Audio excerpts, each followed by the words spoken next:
RDG Planning and Design is a nationally recognized multidisciplinary firm offering professional services in architecture, landscape architecture, interior design, lighting design, strategic planning, urban and comprehensive planning and design, graphic design, engineering, and integrated and public art. Diverse in knowledge and experience, they are united in their pursuit to create meaning together with their clients and in their communities, and by their drive to live responsibly and do it well. Decades of dedication to success have taken them around the world, and today their commitment to communication and technology allows them to engage clients anywhere from their offices in Colorado, Iowa, Missouri, Nebraska, and Wisconsin.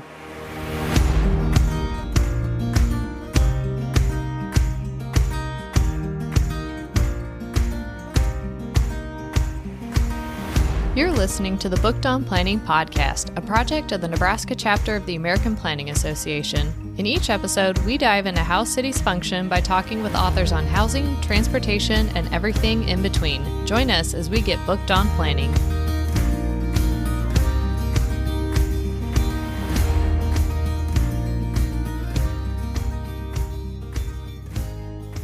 Welcome back, bookworms, to another episode of Booked on Planning. In this episode, we talk with author Stephanie Wakefield on her book, Miami in the Anthropocene, Rising Seas and Urban Resilience. We get into how Stephanie is using the term Anthropocene, as well as what an imaginary is, a new term that isn't used in urban planning today. This was a really interesting conversation and honestly a book about a concept that I was unfamiliar with. Stephanie is really pushing the boundaries of how we think about and imagine the future of all cities, even though the book is focused primarily on Miami. One takeaway from our conversation was that her book isn't intended to have a definitive answer or direction for action, but is meant to provoke thought on the concepts of how we are imagining the future of cities like Miami that are on the forefront of sea level rise. We end the conversation with the topic she wants to see researched further and expanded upon. Yeah, I have to admit the fact that there was no finality, we were just supposed to imagine these things, was a little different for me. So let's get into our conversation with author Stephanie Wakefield on her book, Miami in the Anthropocene, Rising Seas and Urban Resilience. Well, Stephanie, thank you for joining us on Booked on Planning to talk about your book, Miami in the Anthropocene, Rising Seas and Urban Resilience. To start off and make sure we're all on the same page with our listeners, what do you mean when you use the terms Anthropocene and imaginaries as it relates to your book? Thank you so much for having me. First of all, just to start with the concept of the Anthropocene. So, this is a term that became very widely used in many different fields starting around, let's say, 2012, 2011, and really picked up in popularity over the years subsequent to that time. It comes from the earth sciences. It was coined by Paul Crutzen, a geologist, in 2000. It means technically this, the epoch of the human or the epoch of man. Let's be more specific. And it's usually used in a few different ways. It's used to describe massive transformations of the earth by man-led processes like urbanization, different forms of land use, things like this. And there are kind of two different ways that it's used in the sciences that I have found kind of interesting. There's a geological use in geology and then sort of earth systems science usage. They're a little bit different, related, overlapping, but I think it's helpful to take them apart a little bit. In geology, the term Anthropocene is often taken up in order to kind of look backwards historically and to think about like when this new epoch that we are in, the Earth's new epoch, when it began, and to kind of go back and locate that shifting point. In Earth system sciences, though, it's interestingly, it's more about the future of Earth and its systems and thinking about how industrial processes, urbanization, land use, so on, have driven the Earth onto a new trajectory, sort of like this unknown new future trajectory that we're just kind of starting to see ramp up right now. I think those are both really interesting. In my own work, though, the way that I used the Anthropocene was to think about the idea that we as a civilization have entered this sort of like new trajectory, this new epoch that both pertains to maybe like the Earth systems, the way that I just described it, an environmental question, but also a social question, like the transformation of culture, the transformation of politics and of society, especially over the last like 10 years, but I'd say like probably like several decades, where we're seeing this like real like unmooring of the kind of like grounds that were, previously in the 20th century there to sort of like give sense to thought and action. The way in which political boundaries don't really like operate the way that they did a few decades ago, to think about technological transformations and so on. So I've tried to use it in my work to think about this moment of like profound change and profound transformation in which new thought is really required. And then to think about how, particularly in the urban realm, planners, designers, and urban thinkers, how the Anthropocene is being imagined and how it's being sort of like developed in thought and practice. And then how those imaginaries are being used as sort of like the impetus, so legitimating ground for all different kinds of interventions into urban space. And so by talking about imaginaries there, I'm kind of building on things about the imaginary or imaginaries, not as sort of like, oh, this other realm of like the unreal, it's like less real than the real, but rather imaginaries is something very real that are created across all different forms like discourse, media, visualizations, images, maps, planning documents, things like this, that then circulate and get reinforced through repetition and maybe reshaped and remodulated through that circulation. And then these imaginaries that come to sort of like structure how we think about and how we envision the future of cities and urban space. Of course, like throughout history, cities have been subject to and shaped by many different kinds of imaginaries. The Anthropocene has given rise to very specific ones. And so what I've tried to do in the book is map those and like where they're coming from, how a city like Miami, which is the focus of the book, came to be thought of as sea level rise ground zero and like climate change ground zero, because this imaginary of Miami is actually really new and didn't even exist, let's say 15 years ago. So how now is it so commonplace to hear people think of Miami in this way, to imagine Miami as the front lines of sea level rise and a place that's in need of resiliency interventions? And so what I do in the book is try to trace those imaginaries specifically in media and academic discourse and visualizations, how those sort of fed back on one another and then get drawn into actual urban planning proposals and actual plans. I think what's interesting is to understand this as an imaginary that serves particular ends, and it leads and is taken to lead to very specific kinds of interventions into urban form, like resiliency infrastructure. But it's also countered with other imaginaries. And so in the book, I look at this idea of Miami as a sort of like new crypto capital in the new Silicon Valley as a warring imaginary that kind of gets constructed and that maybe defeats the climate change imaginary of Miami. So it's a really interesting thing to look at how these different imaginaries get created, but also how they can fight each other and how they can displace each other and things like that. Another question then is like, well, what comes next? Miami is really this like place of the future, the sort of this frontier of imagination, because it's always been shaped by imagination. And so I think what's interesting is to explore and maybe even contribute to what imaginaries still lie on the horizon for a place like Miami. So, one of the things that kept striking me as we were reading through the book and all of these different imaginaries that have been placed on Miami, the rich person's playground type thing, as it was first being presented with the flyer of the guy on the elephant, right? Or the crypto capital or the ground zero for resiliency. All of these types of imaginaries kind of seem to come top down to me anyway. So one of the questions you were kind of raising, or that I felt you were raising in the book, is who gets to imagine what kinds of life can and will be lived in the human epoch or in Miami. And overall, like I said, it seems like it's a government agency or big marketing firms that are kind of answering that question for us and have in the past. But I don't think it necessarily has to be that way. So how could everyday people start helping to shape the imaginaries of the city that they live in instead of taking this top-down force? Yeah, I mean, these are interesting questions. And so one of the things that I try to do in the book a bit provocatively is to really like rigorously question the quality of imaginaries, that get forwarded from all scales and all different types of actors. One of the things I try to do in the book is to suspend some of the assumptions that urban thinking tends to rely on. And one of those assumptions is the sort of like built-in idea that like good imaginaries come from the bottom up, right? And like bad imaginaries come from the top down. And it's like you have to find one that, right, and fight the other one. And so I try to suspend that assumption and even highlight it a little bit and step back and say, like, okay, where are the actually like dynamic imaginaries, if there are any, coming from? And one thing that I do is sort of look at some of these more grassroots imaginaries of resiliency, preparedness too, and say that they are also limited in their ability to think beyond what are already sort of like commonplace ideas of the human as a resilient infrastructure in some ways. And even actually, what I try to highlight there is that you actually see on the part of like really large scale governmental or corporate resiliency planning, you actually see like pretty transformative thinking going on.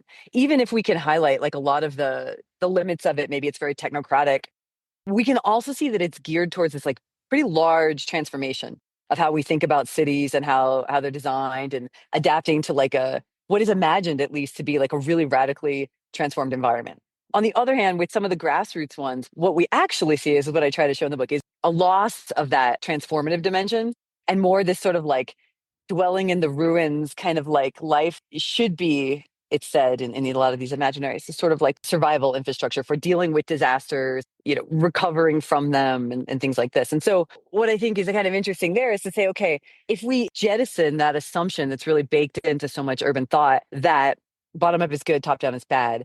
Okay, if we get rid of that, then where do we find the interesting, compelling, dynamic, path breaking imaginaries? Some ways I actually try to argue that the crypto capital of the world, Miami imaginary, is itself like pretty interesting and quite novel in its own right. And that there's something to it. It has a power actually to think about Miami as a place that is worth saving and propelling into the future.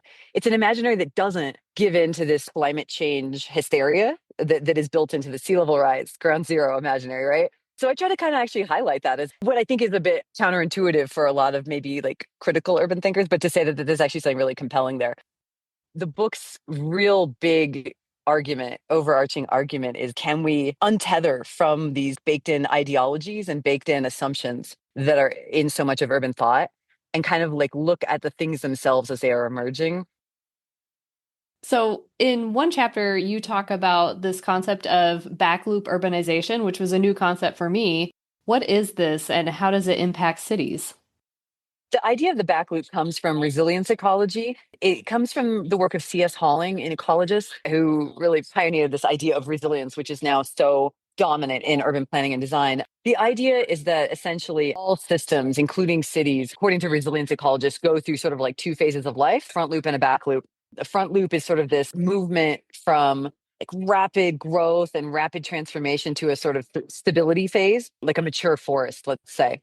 And so in the 70s, this was kind of like the dominant idea of systems. And they kind of believed that ecosystems stayed in that state. But then one of the interventions of resilience in complex systems thinkers was to say, well, actually, systems also pass through a back loop as well. And a back loop in this thinking is the release phase, this time of all the energies and the elements that were previously sort of captured in the conservation stage getting set free.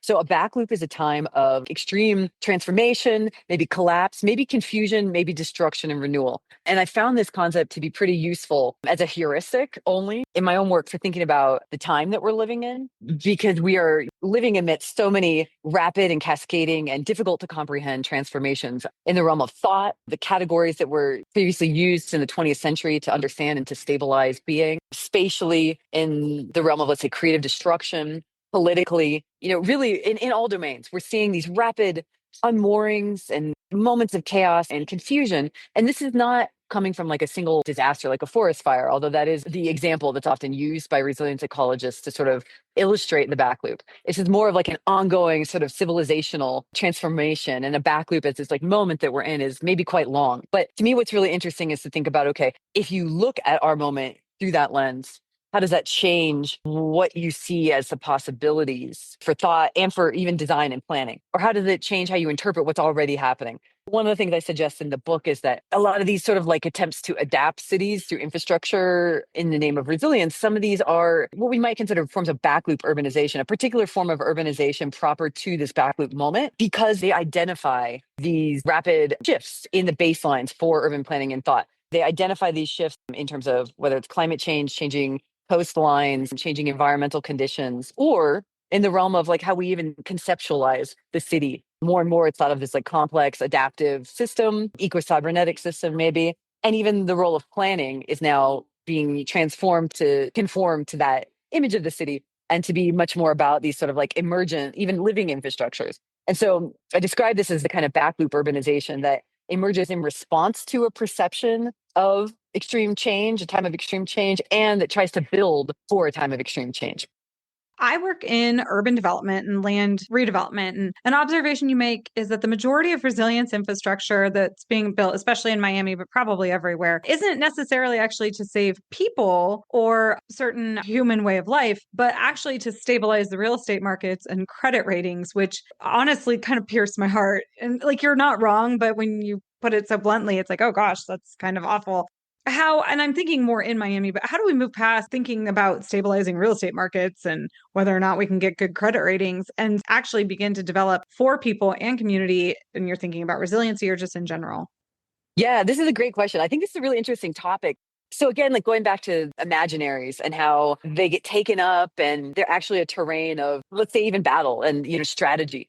So what I try to do is understand and map, like really what is the role of the sea level rise imaginary in Miami, and how do different like municipal actors respond to it on what real grounds, like what really are resilience interventions? What do they mean? And again, I try to step back and take a non-ideological perspective on this and try to suspend some of the like knee-jerk assumptions that I think a lot of critical urban thought would have about this, and to say like, okay, let's just see what it's doing rather than just saying from the get-go that it's bad, right? And just notice that it is and first understand it, right? It is really interesting in and of itself as a fact that Moody's, like credit rating agencies like Moody's, have decided that resilience building and mitigating climate change risk are key indicators of a good credit rating in the first place. Right? I think it's just itself very, very fascinating because it shows the extent to which the climate change sea level rise imaginary has been accepted and permeated even that sort of realm of finance and like international lending and municipal bonds and all that credit rating. So it's a powerful imaginary. Even if it came from like journalists writing in Rolling Stone magazine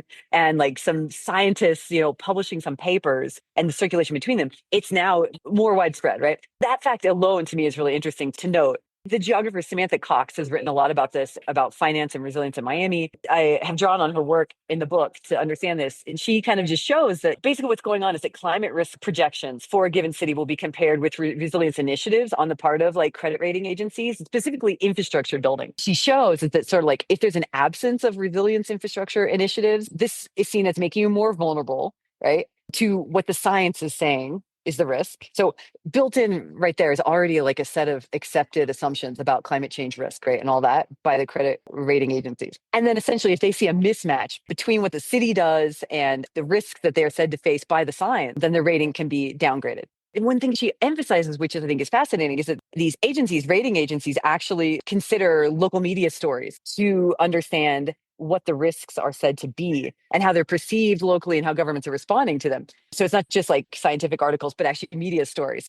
This is really interesting because what you see then is like, okay, around 2013, around 2014, there was this outpouring of media pieces about goodbye Miami, like Miami is doomed. Millennials are all moving to Miami where they're going to drown soon. Like these are literal headlines that were all in a bunch of stories. There was just rapid fire publication of these stories in 2013, 2014. And around that same time, then you start to see a huge investment in resilience building on the part of the city of Miami Beach, especially road elevations and like flood mitigation infrastructures, Miami Beach rising above.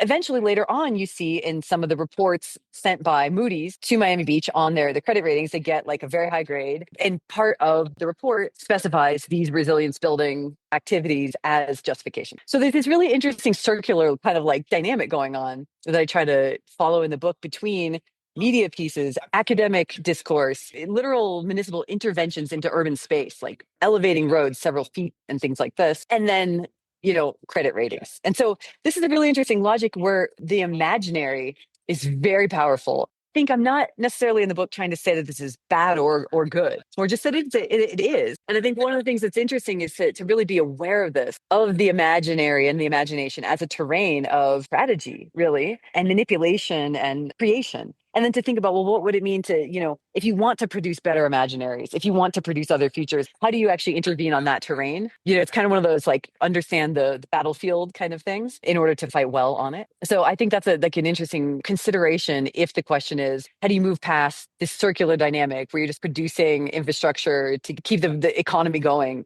Could there be a higher aim for infrastructure building? What would the highest aim be for a city and its people to think about in terms of what infrastructure is built, what infrastructure is removed? What are the higher aims beyond economic considerations? And I'm not sure it's even clear that those conversations are happening necessarily, at least in those terms, right? But it would be very interesting to have them. And I think that's where urban design and planning should be focused. Right. Well, 'cause one of the things that just really struck me was that you mentioned a project, maybe raising the roads or maybe building levees. I can't remember, but the city paid, built the infrastructure, did all the thing. Didn't necessarily help as much as they thought. And then it ended up flooding other areas. So we're building infrastructure to build infrastructure to maintain a credit rating that's ultimately not helping anyone overall. And so that was the storyline that got me thinking about that question. Well, yeah, and that brings up another interesting thing about Miami and these adaptation infrastructures, which is that they're talked about as like an experimental process on the basis of the idea that, well, a city has never dealt with rising seas before and tried to adapt to it in real time. And so they're like an experiment playing out in real time to see what works and what doesn't, and being sort of like refined and modulated as step by step through trial and error, which is interesting. This is talked about sort of like as incremental adaptation in Miami, sort of like try it, see what happens. I mean, this is also the logic of adaptive management from ecology and like ecological management. It's the idea of adaptive management where you try something, see what works, you recalibrate, you keep going. And I actually think this is itself a really good methodology for thought as well and for practice, because it is sort of a rejection of the model that you already have the answers, like a pre-existing set of answers or solutions, and then you just impose them on what is actually a dynamic and changing reality, whether those are conceptual tools or design. And so I think this is a useful approach to think experimentally and to be willing to say, oh, it didn't work, and then to try something new instead of just continuously doing the same thing over and over. So, one of the more futuristic imaginaries that you cover in the book is this idea that relates to managed retreat and kind of demolishing areas of Miami to create these islands. Do you think these extreme new imaginaries have merit, or these ideas that are kind of one off will move past them pretty quickly? This is like one of the more, I guess it's been received as one of the more controversial ideas in the book, but I think it's the most interesting, really. I mean, there are many different similar kind of visions proposed or circulated around about Miami, that you basically bulldoze the whole thing and like build new elevated islands, and this sort of idea. It's islandization imaginary. That's what I call it in the book. To me, I think, like you said before, I think there's a need to go beyond just like purely economic considerations when we're thinking about urban futures and urban design, right? I mean, we are capable of producing incredible works of art when we build cities, when we design cities. Like the city can be a work of art. We always hear that quote from Jane Jacobs, like the city is not a work of art. But I think that's false. It is, and it can be, and it should be, especially now.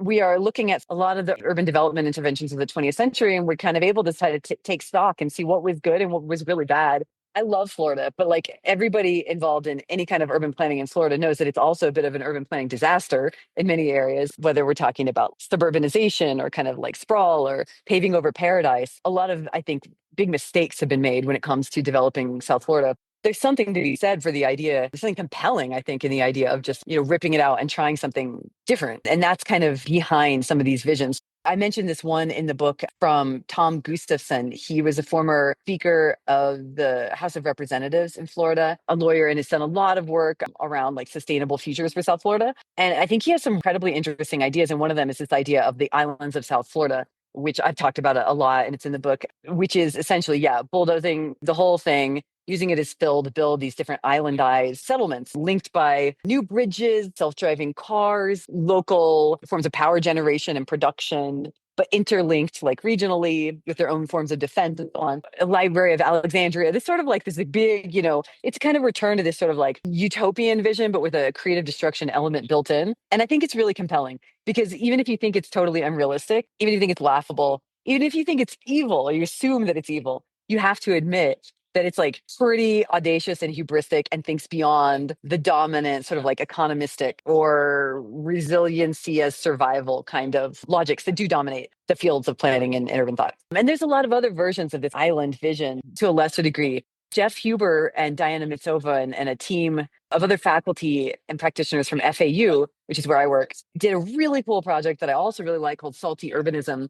And it was about kind of creating design and architecture proposals for Florida that's like very flooded, a very amphibious, water-centric urbanism. And it also has like unplanning Miami to it. And this is then a later project that architect Jeff Huber also proposed, unplanning Miami, an unplanning division to complement planning divisions to take out like outdated 20th century infrastructure and to adapt to an aquatic environment. I think these are like incredibly like visionary, interesting, thought-provoking design proposals that go beyond the standard just elevate things. And I don't think there's necessarily something wrong with the just elevate things kind of infrastructure intervention either. Because on the other hand, you could say the idea that you're going to elevate all the roads in all of Miami Beach, and even if the extreme projections of sea level rise are real, come to fruition, let's say, because we don't know, we're not in it yet, right? Even if that came to fruition, it is a pretty hubristic, compelling idea to say, well, we could just elevate the city and continue to live around and with this water. I mean, that is also itself really interesting experimental process.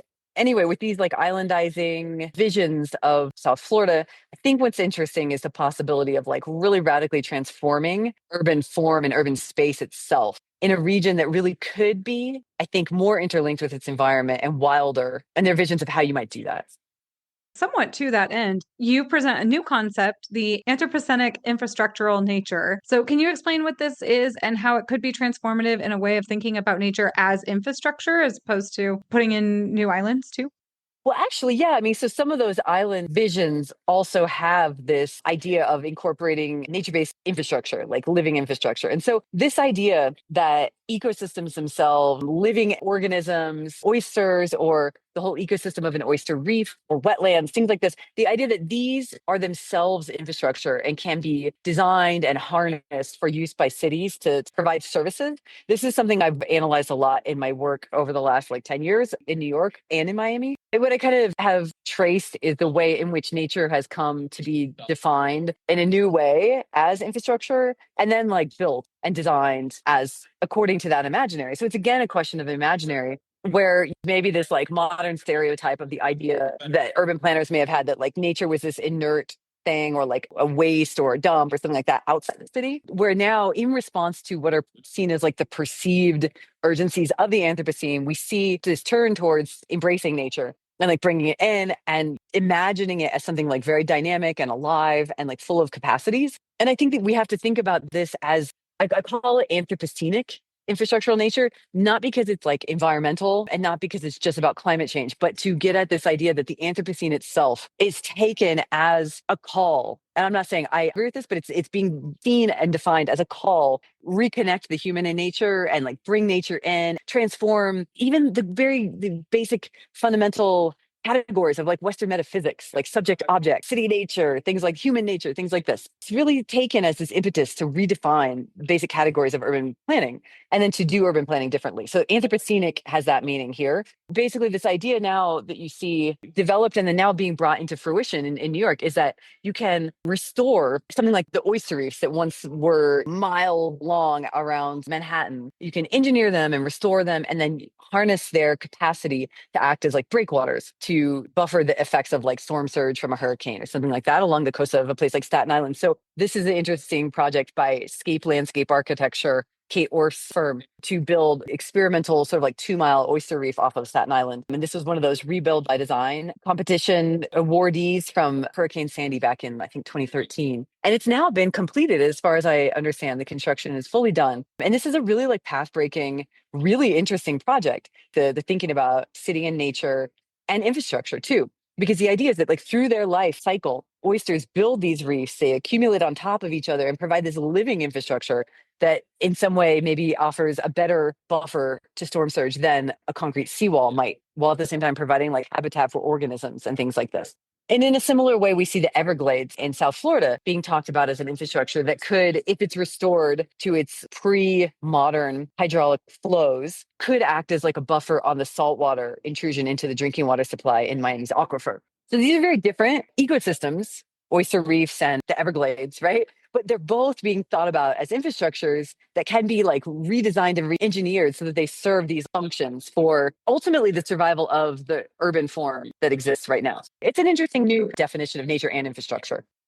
One of the key ideas for the floating islands concept is disconnecting from global networks, and the weakness of our global interconnectedness has really been made apparent in recent years with COVID and many of the big hurricanes. Is this a future that we'd be seeing even beyond Miami? Do you think that other communities need to start maybe taking more seriously?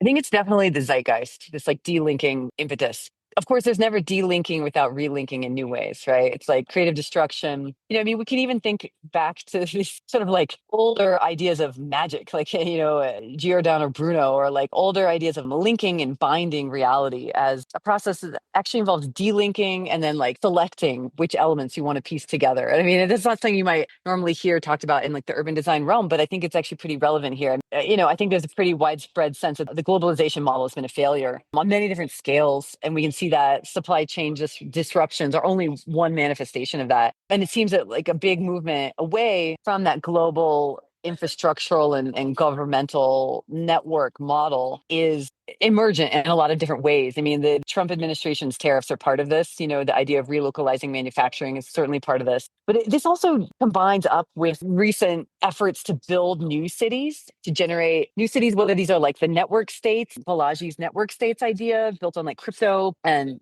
DAOs, or the idea of frontier cities. So there are all these new projects in that kind of vein. So there's like California Forever, The Line, Tulasa City, there's Praxis, there's all these different efforts to generate these new cities that are kind of like operating on their own governmental logics, their own territories, their own infrastructural networks. And I think there's something very interesting going on there. There's a lot of potential there to do interesting things. A lot of this is couched in this frontier question. There was once this drive to build cities in the wild frontier, and many cities were built that way, which is, of course, a very complex historical process, right? But today there's been this saturation of space. And there's this sense that, at least this is what is described by a lot of proponents of these projects, is a sense that to revive the sort of like spirit or like reignite American imagination, this is what they say, Trump says, that you need to have another sense of the frontier, of like this openness and this like experimental freedom to innovate spatially. So a lot of these new cities are couched in that thinking, which I think is very interesting. This has come up again with the proposal to sell a lot of federal lands in response to the sort of housing shortages. A lot of questions there, like, well, would the cities that you build look like? Are we building just more like sprawl and strip malls, or are we capable, again, of having like a massive process of experimentation in urban form? Could we take this moment, the need to even like respond to questions of housing and something like that? Could it be an opportunity? And also, could we take the opportunity of needing to relocalize a lot of manufacturing and to innovate and to think about technological experimentation in the realm of like space exploration materials, things like this? Could we take all these new innovations and new needs and use that as an opportunity to kind of like generate new cities that really are experimenting in the forms and the processes of urbanization themselves? I think that's an interesting prospect. I don't know what it'll look like, and I don't think that it's happening.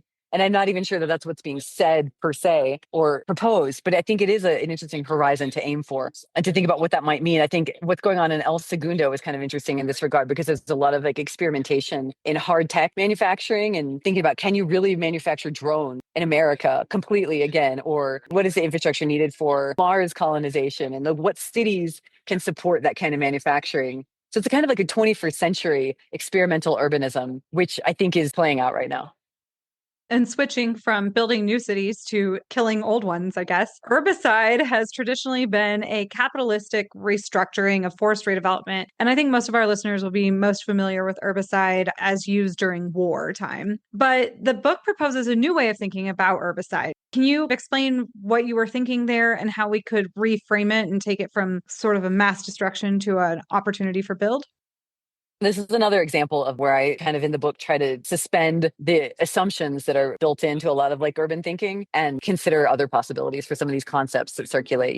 So here with herbicide, I'm looking at it in the context of some of those islandizing projects that we were talking about a second ago, and drawing on some of this more conceptual work from the French philosopher Alexander Monin. And he has written quite a bit about the idea of design as depresencing or dismantling. We tend to think of design as like a creative activity, but he suggests that in the Anthropocene in the 21st century, we inherit, these are his terms, we inherit a world of pretty negative faces, let's say. We inherit a lot of like terrible urban planning. We inherit a lot of like infrastructure that is saturating the soil with poison, among other examples, right? Perhaps moving forward and like revitalizing space and even life has to also be a question of like dismantling a lot of that. a lot of those forms, a lot of those infrastructures, even those spaces, cutting out the dead weight, like a forest fire, so that new life and new space can emerge. And so I try to think about herbicide in that context. Maybe there are some urban forms that need to be killed and destroyed so that new life can emerge. And I talk about this in the context of that islandization proposal, the islands of South Florida, because a big part of it is actually like this delinking process. Like you were saying before, delinking from globalization, from, the global political order, but also the global infrastructural network society order. And so thinking about delinking as that process that's really essential to creating space for other forms of life to emerge. Herbicide is also something I try to conceptualize as cutting those ties. So it's not just demolishing like with a bulldozer, but it's also cutting the ties of 21st century like planetary urbanization, which is this planetary network model. And you talked a little bit earlier about bottom-up imaginaries tending to be a little more limited in their ideas and dwelling in the problems of the day. How can we reclaim urban imagination in the Anthropocene in order to identify possibilities for extreme climate adaptation that abandons the frameworks and the structures that we have today that are really pretty limiting? I think it's like the question. It's like we are totally in a crisis of imagination. It seems really obvious to a lot of people, I think, in different domains. And how do you break through that? The number one reason I think that I ever tried to use this concept of the Anthropocene in my work was because it seemed like a way to situate ourselves and our thought and our practice in the now, and to say we are in a new epoch. The situation has radically changed. We're not in the 20th century anymore. And so therefore, our imaginaries, they should emerge from the now. They should emerge from these new conditions, and they should respond to these new conditions. So really what I'm advocating and have always advocated with the Anthropocene is this idea that we need an avant-garde for urban thought and practice, kind of like an experimental, future-oriented approach to urban thought and design. And I think one of the great voices calling for something similar is Neil Brenner. I kind of refer to his work a lot in this book because he, made this famous, maybe controversial claim and argument for urban thought. He was like, we are stuck in the 20th and maybe even the 19th century using these like outdated spatial concepts to describe a radically new urban condition. He said that like urban thought needs to let go of these, what he called inherited cognitive maps of the urban condition and enter into like an experimental process of thinking about what is actually emerging in the post, like, let's say 1970s restructuring of the urban global order, and to always be rigorously forcing ourselves to question those assumptions and those imaginaries that we're just sort of like dragging along by rote.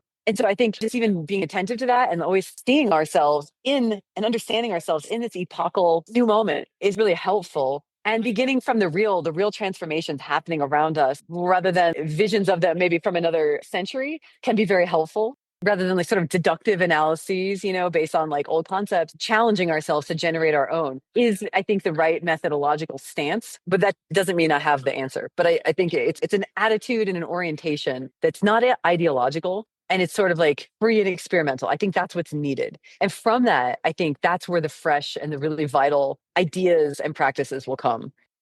And speaking of not having all the answers, because we all never should, like any good research-based book, you lay out new concepts and leave readers with questions for further consideration. So what major concepts are you actually hoping that your book will help further and somebody will take up and run with and work into their own research? What I call it in the book, the main argument, main concept that I put out in the book is Anthropocene urban theory practice. I think that's what how I put it.